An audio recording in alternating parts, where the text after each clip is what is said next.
अगर आप भी पीसी बिल्ड करना चाहते हैं मगर कंफ्यूज है कि कौन से पार्ट्स पिक करे या कौन से पार्ट्स नहीं पिक करे, तो ये वीडियो देखते रहिए। इस वीडियो में आपको complete computer part choosing guide मिल जाएगी। मैं हूं पुनीत और आप देख रहे हैं टेक्निकल टू लाइफ। अब फ्रेंड्स, मैं आपको बताऊंगा कंपोनेंट्स ऑफ सीपीयू क्या क्या है।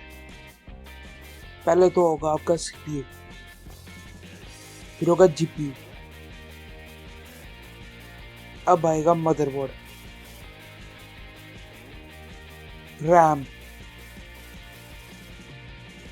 एसएमपीएस या पीएसयू जो भी आप कहना चाहें, कैबिनेट, सीपीयू कूलर, स्टोरेज,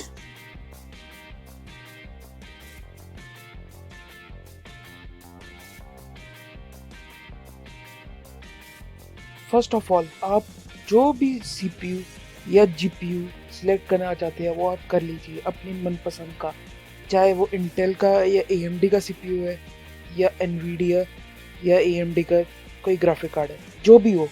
मैं आपको आगे वीडियो में बता दूंगा कि उसके हिसाब से बाकी कंपोनेंट्स कैसे लेने चाहिए। ये मैं इसलिए कर रहा हूँ क्योंकि सीपीयू और जीपीयू ही आपके कंप्यूटर में 70 to 80% कॉस्ट लेगा और ये ही मेन प्रोडक्ट्स होते हैं एक बिल्ड के। मगर आपको सिर्फ ये ध्यान रखना होगा कि आप जो सीपीयू ले रहे हैं उसका सॉकेट टाइप क्या है। फ्रेंड्स, अब हमारा पहला कंपोनेंट है मदरबोर्ड। तो मैंने आपको पहले भी बताया था, डबल चेक कीजिएगा अपने सीपीयू सॉकेट के, उसी हिसाब से आप अपना मदरबोर्ड लीजिएगा। ये आपको पता चल जाएगा मदरबोर्ड की स्पेसिफिकेशन कि वो कौन सा सीपीयू सॉकेट सपोर्ट करता है। अगर आप 2 या ज्यादा जीपीयू लगाने की सोच रहे हो बिल्ट में, तो आप पीसीआई लेन्स जितने एसोसिएटेड है एक जीपीयू सॉकेट से वो आप चेक कर लीजिएगा। अगर आप जानना चाहते हैं कि कितने पीसीआई लेन्स आपके सॉकेट के साथ एसोसिएटेड है, तो वो आपको मदरबोर्ड की स्पेसिफिकेशन में पता चल जाएगा, जहाँ पर लिखा होगा PCI 3.0/2.0 into 16। ये जो 16 है ये आपको बताएगा कि ये 16 PCIe की Gen 3 या Gen 2 लेंस उस सॉकेट के साथ एसोसिएटेड है। आप घबराइएगा नहीं, PCI 3.0/2.0 मैक्सिमम जगह पे इकट्ठे ही लिखा होगा। ये बताता है कि ये PCI 3.0 को भी सपोर्ट करता है और PCI 2.0 को भी सपोर्ट करता है।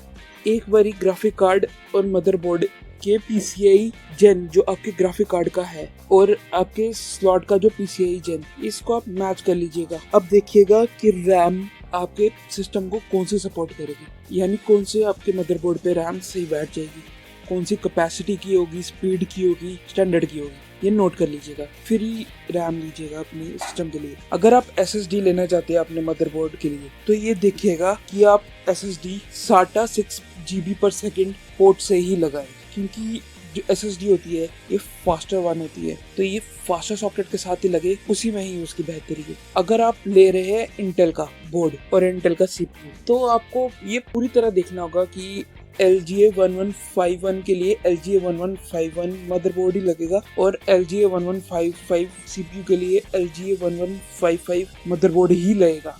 वहीं अगर आप AMD की तरफ जाते हैं तो AMD बैकवर्ड कंपैटिबल है, यानी FM2+ जो मदरबोर्ड है वो FM2 को भी सपोर्ट कर जाएगा और AM3+ जो मदरबोर्ड होगा वो AM3 सॉकेट को भी सपोर्ट कर जाएगा। आप अगर ओवरक्लॉक करना चाहते हैं तो आपको इंटेल में लेना पड़ेगा K सीरीज का प्रोसेसर और जो मदरबोर्ड होगा उसमें इंटेल की चिपसेट होनी चाहिए X सीरीज या Z सीरीज की, जैसे Z170, जैसे X99। मगर अगर आपने AMD लिए तो AMD लगभग हर एक मदरबोर्ड और सीपीयू में ओवरक्लॉकिंग सपोर्ट करता है, मगर ये ध्यान रख लीजिएगा ओवरक्लॉकिंग वारंटी को वाइड करता है। फ्रेंड्स, अब हमारा अगला कंपोनेंट आता है सीपीयू कूलर। सीपीयू कूलर ज़्यादातर केसों में तो आपको चाहिए नहीं होगा, क्योंकि मैक्सिमम सीपीयूज में कूलर्स आते जाते हैं। जो इंटेल की K सीरीज वाले सीपीयूज है उसमें कूलर नहीं आएगा, और अगर आप ओवरक्लॉक करना चाहते हैं तब भी आपको सेपरेट कूलर की ज़रूरत पड़ेगी। अगर आप कूलर लेना चाहते हैं उसमें 2 तरीके के आते हैं, एक आता है लिक्विड, एक आता है एयर कूलर। एयर कूलर हो गया कम रिक्वायरमेंट के लिए और लिक्विड कूलर हो गया ज़्यादा रिक्वायरमेंट के लिए। अगर लिक्विड कूलर ले रहे हैं तो अपने केस में देख लेना कि उस लेंथ का रेडिएटर जो लिक्विड कूलर का है वो सपोर्टेड है या नहीं है। और अगर आप एयर कूलर ले रहे हैं तो आप अपने केस की मैक्सिमम लेंथ देख लेना, क्योंकि ऐसा ना हो कि आपके केस से बाहर निकले वो फिर एयर कूलर।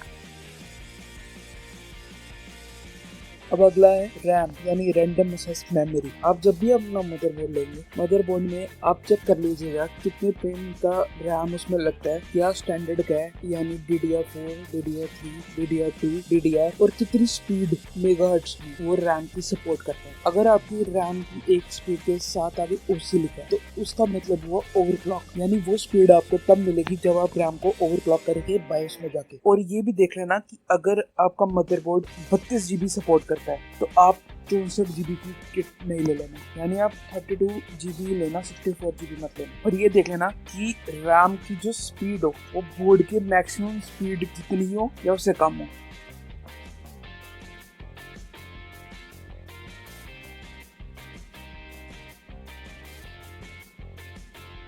अब हमारा अगला डिवाइस होता है स्टोरेज। स्टोरेज में आप पहले चेक कर लेना कि आप जितनी स्टोरेज डिवाइसेस लगाना चाहते हैं, चाहे वो SSD है चाहे वो हार्ड ड्राइव है, उतने SATA कनेक्शन आपके मदरबोर्ड में है या नहीं।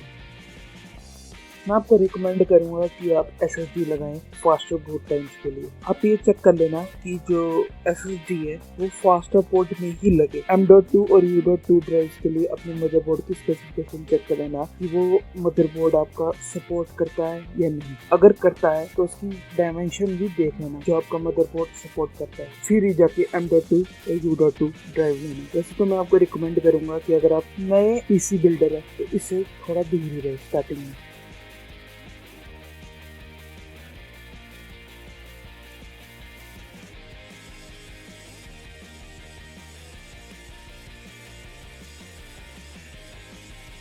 अब आता है हमारा केस या कैबिनेट, जो भी आप बोलना चाहिए। आप ये देख लेना कि जो आपके केस के बाहर USB पोर्ट्स है या HD ऑडियो के जो प्लग्स है उसके अंदर प्लगइन आपके मदरबोर्ड में मौजूद है। अगला आप ये देख लेना कि अगर आप U80X आपका बोर्ड है तो आप U80X का ही केस लीजिएगा। 80X हो तो 80X का ही केस लीजिएगा, जो सा हो साइज आपके बोर्ड का उसी हिसाब से आप कैबिनेट लीजिएगा। ये आपकी कैबिनेट की स्पेसिफिकेशन में आपको बता दिया जाएगा। अब PSU वो लीजिएगा जो उसमें फिट आ जाए। पहले एक बार क्लियरेंस देख लेना PSU की जो केस की स्पेसिफिकेशन में होगी, और फिर आप वही क्लियरेंस का PSU ले लेना। अब आप देख लेना कि ग्राफिक कार्ड की जो मैक्सिमम लेंथ है वो आपके कैबिनेट की मैक्सिमम लेंथ के अंदर ही हो। ये आपको आपके केस के स्पेसिफिकेशन में मिल जाएगा। आप देख लेना कि 3.5 mm या 2.5 mm जितनी भी आप ड्राइव्स लगाना चाहते हो उतना स्लॉट्स आपके कैबिनेट में हो। और अगर आप 0 ड्राइव भी चाहते हैं तो उसका भी एक स्लॉट देख लेना आपके कैबिनेट में मौजूद हो। अब लास्ट, अगर आप देख लेना जितने PCI स्लॉट्स आप यूज करना चाहते हो उतने PCI स्लॉट्स आपके केस में मौजूद हो। अब आता है हमारा लास्ट कंपोनेंट जो है PSU या SMPS, जो भी आप बोलना चाहें। अब मैं आपको बताऊंगा कि अगर आप मैक्सिमम देर तक अपना सिस्टम अच्छी तरह से रन करना चाहते हैं तो ब्रांडेड PSU ही लीजिएगा। अगर आप मदरबोर्ड में 4 पिन का कनेक्टर है तो आप PSU देख लीजिएगा 4 पिन का ही कनेक्टर हो उसमें भी। अगर 8 का है तो 8 का ही हो। कहीं PSU में 4+4 पिन भी होता है। अगर आपके मदरबोर्ड में 20 पिन का है कनेक्टर तो PSU में भी 20 पिन का होना चाहिए। 24 का है तो 24 का ही होना चाहिए। ये देख लीजिएगा। कोई ग्राफिक कार्ड को एक्स्ट्रा पावर चाहिए होती है पावर सप्लाई से, तो वो देख लेना कि आपके पास 6+2 पिन के 2 प्लग्स होने चाहिए PCI वाले। आप ये देख लेना कि उसमें मल्टीपल अनयूज्ड मोलेक्स और SATA पोर्ट्स हो, ताकि आप फ्यूचर में LEDs लगाना चाहते हैं या अभी भी LEDs या फैंस एक्स्ट्रा लगाना चाहते हैं तो आप उसे प्लग इन कर सकते हैं। आप अपने सिस्टम की TDP या टोटल वोल्टेज देखने के लिए PCPartPicker.in जैसी साइट पे जा सकते हैं। एंड में आपको मैं यही बोलना चाहूंगा कि आप PCPartPicker.in या outervision.com ऐसी जैसी साइटों पे जाके हर एक पार्ट की कंपैटिबिलिटी चेक कर लीजिए। ये साइट्स 99.9% करेक्ट होती है। अगर आप PSU लेते हैं और अपने सिस्टम को ओवरक्लॉक करते हैं, ये देख लीजिएगा PSU की टोटल वोल्टेज 150+100, यानी आप ये देख लीजिएगा कि आपकी PSU की टोटल वोल्टेज जो वोल्टेज आई है अब उस साइड पे उससे 150 वॉट ज्यादा ही हो। और अगर नहीं भी करना चाहते तब भी ये देख लीजिएगा कि 100 वॉट उससे ज्यादा ही हो। इससे आप एक सेफ साइड पे रहेंगे हमेशा। ये भी आप देख लेना कि आपका PSU सर्टिफाइड हो, 80+ ब्रॉन्ज, प्लैटिनम, गोल्ड जो भी हो मगर सर्टिफाइड हो। Friends, thanks for watching. अगर आपको मेरी वीडियो अच्छी लगी तो लाइक कीजिएगा और सब्सक्राइब कीजिएगा। अगर बुरी लगी तो डिसलाइक कीजिएगा। और अगर आपका कोई भी सुझाव है या सवाल है इस वीडियो को लेके या कोई और वीडियो को लेके तो कमेंट में लिखना ना भूलिएगा।